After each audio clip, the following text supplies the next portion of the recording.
Assalamu alaikum warahmatullahi ta'ala wabarakatuh.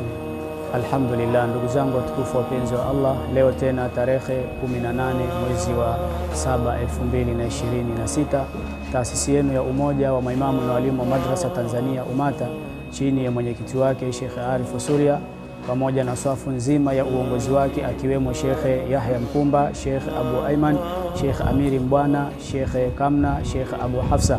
Allah leo ametuafikisha, tumekuja mtaa wa Al-Haramaini kuja kutoa huduma ya chakula kwa ndugu zetu hawa ambao wana hali ya kutokusikia, wanaongea kwa vitendo.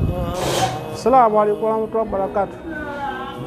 Alhamdulillah, leo naona msaada umesaidia kutoka viongozi maimamu Tanzania, Umoja wa Maimamu Tanzania.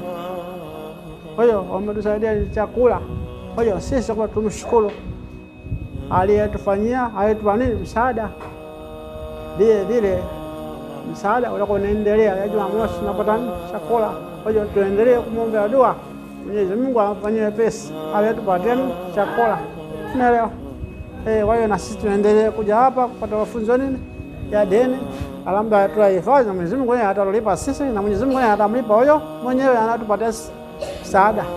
Alhamdulillah. Kwa ndugu yangu, tunakupahusia lakini tunakukumbusha, taasisi ya Umoja wa Maimamu na Walimu wa Madrasa Tanzania inafanya juhudi hizi kila siku ya Mungu kwa kupika chakula na kupeleka maeneo mbalimbali. Ndugu yangu Muislamu, Allah amekujalia kipato, toa kwa ajili ya kuwawezesha wale ambao ni wahitaji ili tuwafikie. Tunakukumbusha, lakini pia changia kwa namba zinazopita hapo chini, sisi tutafikisha. Jazakumullahu khair wa san jaza fi darain. Shukran.